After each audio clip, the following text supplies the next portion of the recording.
آپ تو ایکسپرٹ ہیں اور یہ ڈپلومیسی کیسے چلتی ہے، کس طریقے سے پورے میسج چلتی ہیں، یہ تو آپ زیادہ بہتر طریقے سے ہمیں سمجھا سکیں گے۔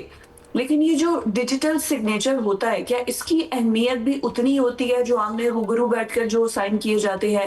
جیسے اسلام آباد آنے کے بعد جی ٹی وینس اور ادھر سے ایرانی وفد جب آیا تھا، کیونکہ ابھی سوشل میڈیا پر یہ بات چل رہی ہے کہ یہ سب ایک ڈرامہ ہے اور یہ سب ایک ڈرامے کے طور پر سب کچھ لیا جا رہا ہے، یہ ایم او یو جو ہے یہ ریالٹی میں ایسا کچھ بھی نہیں ہے۔ تو چاہے ڈیجیٹل سائن ہو چاہے ان پرسن سائن ہو، معاہدے کی اہمیت سیم ہی رہتی ہے۔ یہ تو ایسے ہی ہے جیسے امریکہ نے پہلی مرتبہ ایک ایسٹروناٹس کو چاند پہ بھیجا تھا تو لوگ کہتے تھے کہ یہ چاند پہ نہیں گیا ہے، اور لیکن یہ جو ہے یہ الیکٹرانک سگنیچر اتنے ہی مستند ہوتے ہیں جتنے کہ آپ آمنے سامنے بیٹھ کے دستخط کریں۔ اس میں ایک باقاعدہ ڈیوائس استعمال کی جاتی ہے، امریکہ نے وہ ڈیوائس استعمال کی اور اس سے فریقین نے دستخط کیے ہیں، ان کی قانونی حیثیت ہے۔ اور جو ایم او یو ہے، میمورینڈم آف انڈرسٹینڈنگ ہے، وہ ابھی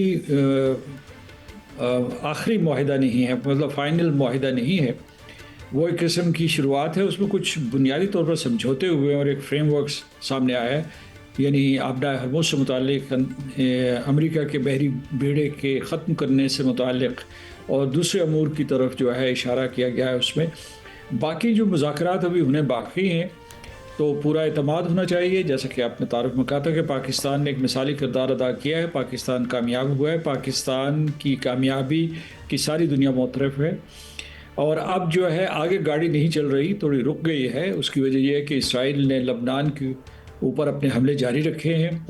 ابھی تک جو ہے پچھلے 24 گھنٹے میں تقریباً 18 لوگ وہ شہید کر چکے ہیں۔ حزب اللہ نے جو جوابی کارروائی کی ہے اس میں 4 اسرائیلی فوجی مارے گئے ہیں، تو بڑی کشیدگی ہے۔ امریکہ نے یہ وعدہ کیا تھا کہ وہ اسرائیل کو سنبھال لے گا، لیکن اسرائیل میں ہمیں بغاوت نظر آ رہی ہے امریکہ کے خلاف، خاص طور سے وزیر اعظم نتن یاہو، ان کی کابینہ کے 3-4 انتہا پسند وزراء، انہوں نے صدر ٹرمپ کو براہ راست نشانہ تنقید بنایا ہے، اور انہوں نے کہا کہ کھل کے کہا ہے کہ وہ صدر ٹرمپ کے فیصلوں کے پابند نہیں ہیں، یا امریکہ جو ہے ان کو اس سلسلے میں پابند نہیں کر سکتا کہ وہ وہاں لبنان میں جنگ بندی کریں یا وہاں سے فوجیں نکالیں۔ انتہائی قابل احترام سردار مسعود بھائی، میں آپ سے یہ جاننا چاہتا ہوں، جیسے ابھی فضا نے آپ کا تعارف بھی کروایا کہ آپ 14 سال یونائٹڈ نیشن اور امریکہ میں سفیر کے طور پر رہے، تو میرا تو سادہ سا سوال ہے کہ امریکی پالیسی ساز جو ہے، آپ ان لوگوں کو بہت قریب سے جانتے ہیں، کیا پاکستان کو سیکیورٹی پارٹنر کے طور پر یہ لوگ دیکھ رہے ہیں ابھی، یا پھر علاقائی ضرورت کے تحت یہ کام چل رہا ہے؟ کیونکہ معاہدہ تو ہو گیا، اب 60 دن اور بھی گزریں گے، ہمارے مالی مفاد کب شروع ہوں گے، ہمارا کب فائدہ ہونا شروع ہوگا؟ آپ کی رائے کیا ہے سردار صاحب؟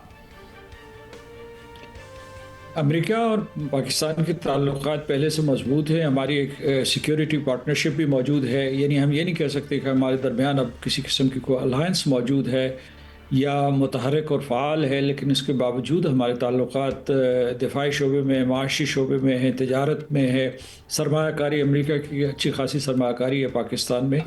لیکن جو آپ کا سوال یہ ہے کہ اس پاکستان کے مثالی کردار کے بعد پاکستان اور امریکہ کے تعلقات اسی سطح پہ برقرار رہیں گے، یا ایک مرتبہ پاکستان نے ضرورت پوری کر لی تو اس کے بعد امریکہ پاکستان کو بھول جائے؟ درست بات ہے۔ میں سمجھتا ہوں کہ پاکستان اور امریکہ کے تعلقات سن 1950 میں شروع ہوئے تھے، اور ہر آنے والے عشرے میں یا آگے بڑھے ہیں یا کبھی اتار چڑھاؤ آیا ہے، لیکن یہ دونوں ممالک ایک دوسرے کی طرف لوٹ کے آئے ہیں۔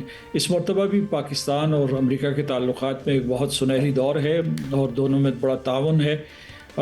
پاکستان کی قیادت کی صدر ٹرمپ تعریف کرتے نہیں تھکتے۔ اب آپ کے ذہن میں یہ ہوگا کہ اس کے ٹھوس نتائج کیا ہونا چاہیے، یا ٹھوس فوائد پاکستان کو کیسے ممکن بنائے جا سکتے ہیں۔ تو میں اس میں یہ کہوں گا کہ ایک تو کرپٹو کرنسی میں ہم ایک دوسرے سے تعاون کر رہے ہیں، کرٹیکل منرلز کے سلسلے میں متبادل توانائی، پھر اس کے بعد نیو ٹیکنالوجیز کے سلسلے میں امریکہ اور ہمارا تعاون بڑھ رہا ہے۔ ہم چاہتے ہیں کہ وہ زراعت اور صنعت میں بھی پاکستان کا ہاتھ بٹائیں، اور ہمارے اوپر جو ہے تجارتی پابندیاں نرم کی جائیں تاکہ ہم زیادہ سے زیادہ برآمدات امریکہ کو بھیج سکیں۔ لیکن میں پھر خطے میں آتا ہوں کہ پاکستان خطے کا سیکیورٹی اور اسٹیبلٹی پرووائڈر کے طور پر ابھرا ہے. یعنی ایران کو بھی اس نے سیکیورٹی اور اسٹیبلٹی دی، خلیجی ریاستوں کو دی. تو ایران کے ساتھ ہمارے تعلقات میں تیزی آنی چاہیے. وہاں سے ہم بجلی اور تیل جو ہے. قبلہ آپ خطے کی بات کر رہے ہیں تو یہ بھی بتاتے جائیں کہ پاکستان کو اگر امریکہ امپورٹنٹ سمجھ رہا ہے تو اس کا مقصد پھر چائنا ہے، افغانستان ہے، یا مشرق وسطیٰ کی جو نئی صورتحال ہے اس کے سبب آپ بہت زیادہ قریب ہے؟ کیا یہ میں درست کہہ رہا ہوں سردار صاحب؟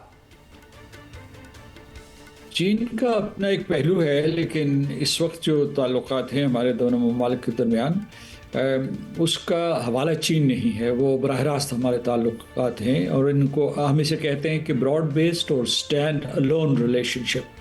یعنی یہ ہمارے چین کے ساتھ تعلقات کے ساتھ مشروط نہیں ہے. ویسے بھی آپ نے دیکھا ہوگا کہ جب صدر ٹرمپ نے چین کا دورہ کیا ہے تو چین اور امریکہ نے اپنے اختلافات کم کیے ہیں. جو صدر شی جن پنگ ہے انہوں نے ایک سرخ لکیر کھینچی تھی کہ آپ جو ہے تائیوان کے ارد گرد یا اس کے سلسلے میں کسی قسم کی کارروائی نہ کریں، کیونکہ اس طریقے سے آپ چین کو مجبور کریں گے، کیونکہ وہ تائیوان جو ہے چین کا ایک حصہ ہے اور ایک سورن حصہ ہے. یہ امریکہ خود تسلیم بھی کرتا ہے، کیونکہ ان کے جو شروع میں جب پاکستان نے ان کی صلح کروائی تھی تو اس کے بہت جلد بعد جو ہے امریکہ نے یہ اقرار کر دیا تھا کہ تائیوان چین کا حصہ ہے. دوسرا افغانستان جو ہے، یہ جو ہمارے تعلقات ہیں افغانستان کے حوالے سے نہیں ہیں، لیکن ہم پاکستان اور امریکہ کے درمیان کاؤنٹر ٹیررزم کے اوپر ایک تعاون ہے. ان کا کچھ عرصہ پہلے جو ایک مکالمہ بھی ہوا تھا، بڑا جو ہے وسیع البنیاد براڈ بیسڈ قسم کا ایک جو ہے وہ ایک مکالمہ ہوا تھا. تو یہ سیکیورٹی تعلقات بھی ہیں ہمارے، ڈیفنس کے تعلقات بھی بڑھ رہے ہیں.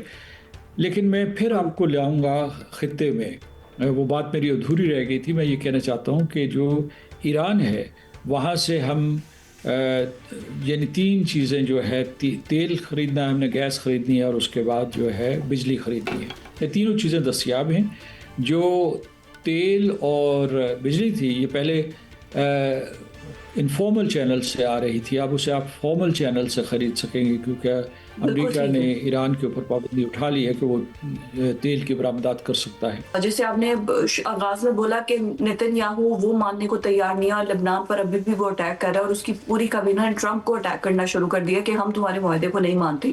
تو یہ جو 60 ڈیز کے اندر تمام معاملات طے پانے ہیں، اس دوران اگر شو سپوائلر کی طرح کوئی بنجمن نیتن یاہو کچھ ایسی حرکت کر دیتا ہے اور لبنان کے بغیر تو ایران کوئی نہیں لے کر آئے گا، معاہدہ نہیں کرے گا، تو آپ کو لگتا ہے کہ آئندہ آنے والے ٹائم میں کچھ ایسا ہو سکتا ہے؟ کیونکہ ابھی جیسے ہم نے سوئٹزرلینڈ پرائم منسٹر نے جانا تھا، وہ بھی نہیں جا رہے، جے ڈی وینس بھی نہیں جا رہے، تو یہ صرف اور صرف نیتن یاہو کی وجہ سے ہی ہے جو سب کچھ ہو رہا ہے؟ یقیناً یہ اسرائیل کا فیکٹر جو ہے یہ پوری کی پوری جو مذاکراتی عمل کے اوپر اثر انداز ہوتا رہے گا، اس کا مہیب سایہ منڈلا رہا ہوگا. اور دوسری یہ بھی میں آپ کو بتاؤں کہ وہ کچھ مذاکرات ان کے اپنے بھی جو ہے نیوکلیئر ڈیل ہے وہ بھی بہت مشکل ہے. اور یہ نیتن یاہو کی منصوبہ بندی ہوگی کہ اگر ان کی نیوکلیئر ڈیل بھی ہو گئی، کیونکہ یہ ایک جب 26 فروری میں دونوں امریکہ اور ایران کے نیگوشیٹرز ایک دوسرے کے بہت قریب تھے، اور بلکہ جو آخری مسودہ ایران نے دیا تھا وہ عمان کے وزیر خزانہ معاف کیجیے گا وزیر خارجہ جو اس وقت جو ہے سہولت کاری کر رہے تھے یا ثالثی کر رہے تھے، ان کے مطابق وہ امریکہ کو قابل قبول تھا. یعنی اسٹیو وٹکاف نے قبول کر لیا تھا اسے، اور اس کے بعد اسرائیل کے کہنے پہ انہوں نے جنگ شروع کی. تو ان کو یہ خطرہ ہوگا کہ اگر یہ معاہدہ بھی ہو گیا تو ان کے لیے ایران کے خلاف کوئی کارروائی کرنے یا حملہ کرنے کے لیے جواز ختم ہو جائے گا. آپ کا یہ بھی سوال ہے کہ کیا امریکہ اس صورتحال کو سنبھال لے گا؟ یہ بہت مشکل ہے، کیونکہ اس کی وجہ یہ ہے کہ اگرچہ نائب صدر جے ڈی وینس نے بہت سخت بیان دیا ہے اور انہوں نے جو اسرائیل کے کابینہ کے انتہا پسند وزیر ہیں ان کو کہا ہے کہ وہ اس قسم کے صدر ٹرمپ کے خلاف بیانات نہ دیں، اور جو بھی اس میں دفاعی اسلحہ و بارود تھا انہوں نے استعمال کیا اس جنگ میں، اس کا 2/3 امریکہ نے دیا ہوا تھا، امریکیوں نے اپنے ہاتھوں سے بنایا تھا، اس میں ٹیکس ڈالرز امریکہ کے تھے.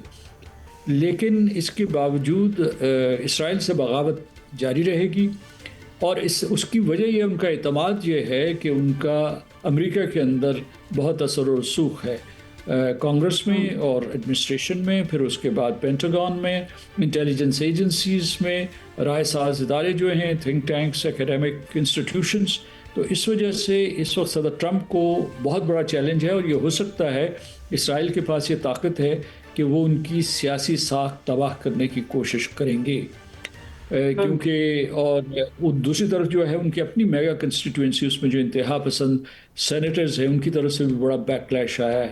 تو یہ ایک نئی صورتحال. اس میں تھوڑا سا آپ کو اضافہ کر دوں، پتہ نہیں آپ کے پاس کتنا کم وقت کتنا کم ہے. نہیں بات کریں سر. ابھی یہ سوچ ہو رہی ہے کہ جو 4 علاقائی ممالک ملے تھے شروع میں، آپ کو یاد ہوگا مارچ کے آخر میں یہاں نائب وزیر اعظم اسحاق ڈار صاحب نے میزبانی کی تھی 4 وزرائے خارجہ کی، مطلب چوتھے تو وہ خود 3 جو ہے سعودی عرب، ترکی اور مصر. تو ان کی دوبارہ ایک بیٹھک ہو، یعنی مصر میں ہو، اور اس کے بعد دیکھا جائے کہ اس تازہ صورتحال سے کیسے نمٹا جائے.